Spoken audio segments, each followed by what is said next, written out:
Let me tell you a story about how my so-called retirement dream turned into a full-blown suburban war, a story so ridiculous you might think I'm making it up. But I'm telling you, if you've ever tangled with an HOA, you know I'm not. So picture this. I'm a 67-year-old man standing on my own porch, minding my own damn business, broom in hand, not a care in the world when a police cruiser stops right in front of my driveway. Honest to God, my first thought was, great lost tourist. Maybe someone's dog got out. But no, the officer steps out, checks his notepad, and hits me with the most absurd line I've ever heard. Sir, we've received a report that you're trespassing on HOA property. I looked at him, then at my porch, then at the giant wooden sign that reads private property. No HOA hammered right into my yard. Trespassing. On my own land. I wanted to laugh, maybe cry. Because just a week before I thought I'd finally escaped all this HOA nonsense. Sold my old place, bought this beautiful non-HOA home, and settled in to spend my golden years arguing with the squirrels, not the neighbors.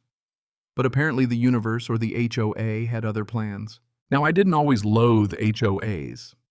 Back in my 40s, I figured they were just neighborhood clubs, folks in matching polos, sending out newsletters about block parties and barking at people to pick up after their dogs. Kinda cute, honestly. Then life set me straight. There are two kinds of HOAs, the quiet ones and the ones that rule their block like a color-coordinated dictatorship. Guess which one I landed in for 15 years? The kind that fined me if one blade of grass stood taller than the others. Sent me a formal warning because my American flag was 3 inches longer than their approved size. Threatened me over my granddaughter's hopscotch chalk on the sidewalk as if she'd spray-painted a manifesto. And when my wife passed, those yellow letters just got heavier and heavier. I didn't want to grow old fighting about mailbox height or whether my shutters were neutral sand instead of warm beige. I wanted a place to drink my coffee, fix stuffed grill burgers for the grandkids, and not get written up for wearing a bathrobe on my own porch. So when I finally sold, packed up the last box, and left, I swore no HOA ever again. My realtor must have filtered out 100 listings. Every time she started with "this one's beautiful," I'd cut her off. HOA. If she said yes, even if it was some rinky-dink garden club from 1982 charging $6 a year for petunias, I shut it down. I wanted peace. That was my only requirement. Then one morning she called me, voice all triumphant. I found it.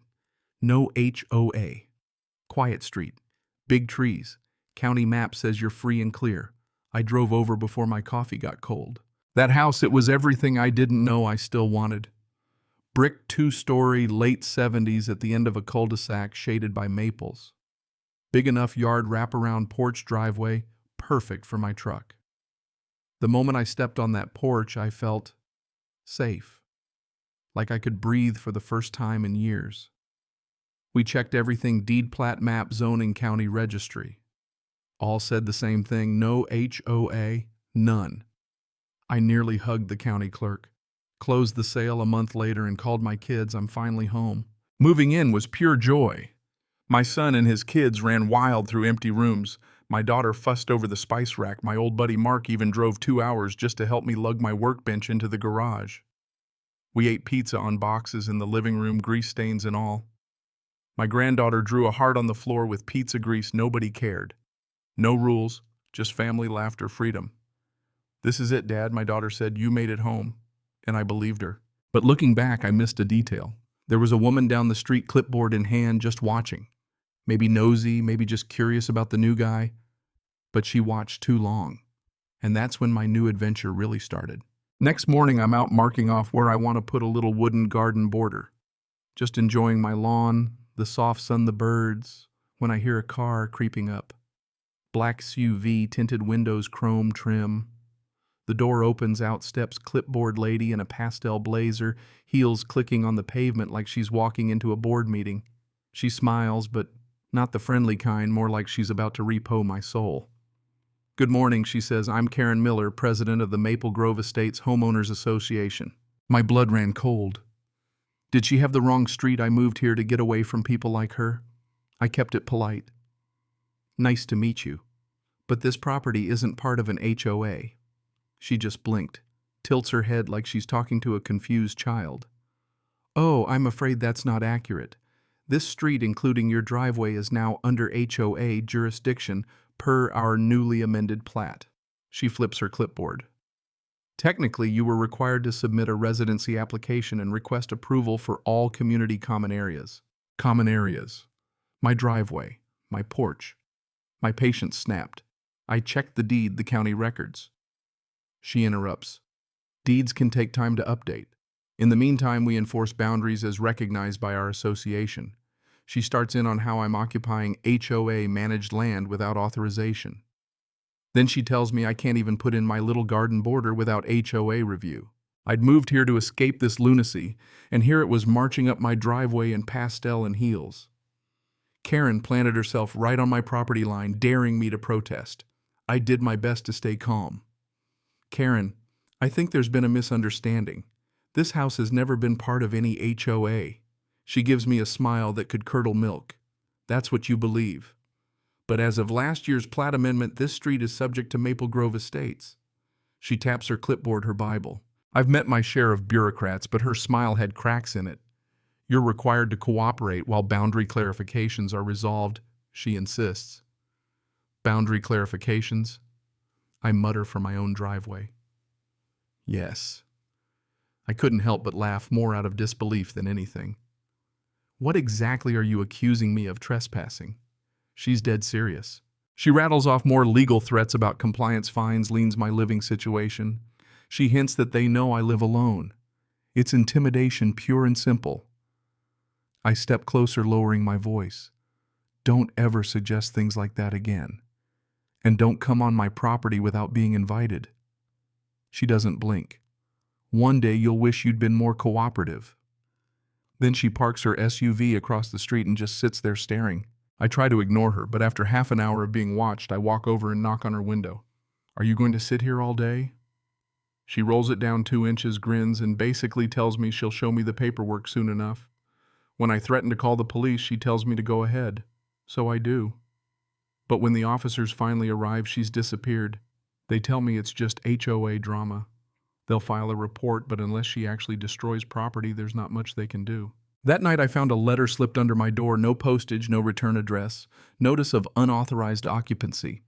According to them, I had 24 hours to submit a residency application or face daily fines. My driveway, my lawn, my walkway, all common areas. I laughed, but it wasn't funny. For the next few days, strangers kept showing up, compliance team, joggers, dog walkers, all documenting my property. Someone snapped a photo of my mailbox. I started getting text messages from unknown numbers. You can't ignore us. The tension was everywhere. Every time I looked outside, I caught someone watching. That black SUV rolled by more times than I could count. On the 4th day, the police showed up again, this time with Karen grinning in the background. We received a report regarding a possible unlawful occupation, the officer says. I show them every document, deed, title, plat, map. Everything says I'm not in an HOA. The officers finally tell Karen to leave my property. She stands at the curb, eyes blazing, and hisses, "This isn't over." And for the first time, I believed her. That night, I resolved that if Karen wanted a fight, she'd get one. Around noon, as I sat on my porch, a man in dad gear approaches. "You the new guy." That's how I met Greg 3 doors down. Turns out Karen's been trying to annex our street for years. She submits fake plats, hounds new residents, flips houses with investment groups after bullying folks out. Greg warns me to document everything, install cameras, and not to back down. Most people here want to stand up to her, they're just scared. But you might be the one who finally pushes back hard enough. That night, I dig out every document and head to the county records office. The woman there confirms no plat amendments approved for your property. HOA tried last year, rejected. I take all this to my new lawyer, Cindy, who specializes in HOA cases. She's a bulldog. What Karen's doing isn't just wrong, Cindy says. It's potentially illegal. Harassment, boundary misrepresentation, attempted extortion. She tells me to install cameras, save every letter, and let her handle the legal firepower. A few days later, Karen escalates. I get a letter threatening physical removal.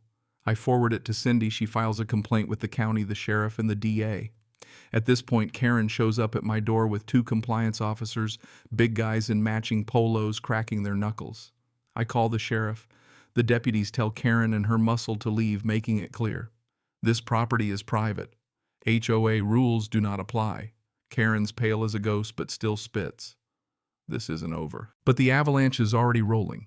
Cindy gets hold of the HOA's internal records. Turns out Karen's been forging signatures, inventing plat maps, and running money through a shell company tied to her husband.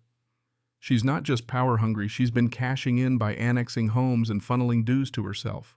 That evening, Karen screeches up my driveway in a panic. She's shouting, waving paperwork, threatening lawsuits, screaming that I'm ruining her life. But I know the sheriff is on the way, and this time, they're here for her. They question her, then arrest her for fraud, forgery, and harassment. As she's hauled away screaming about being the HOA president, the deputy calmly tells her, "No, ma'am, the law makes the rules." The dust finally settles. Karen is removed from the board. Her fake plats and schemes are exposed. The neighbors she bullied for years come out of the woodwork telling their own stories. Some cry, some just say thank you. Turns out all it took was for someone to say no and mean it. What did I learn? You don't have to be young or strong or loud to stand up to a bully. You just have to refuse to surrender. If you're dealing with an HOA tyrant, a Karen, or anyone who thinks they can steamroll you, stand your ground, keep your paperwork, and call their bluff. And if you've been through something like this, I want to hear your story. Drop a comment, share your thoughts. Is standing up to power always the right move? Where's the line between justice and revenge? Tell me below and stick around, because I have a feeling there are more HOA nightmares coming and you won't want to miss what happens next. Cảm ơn các bạn đã xem video.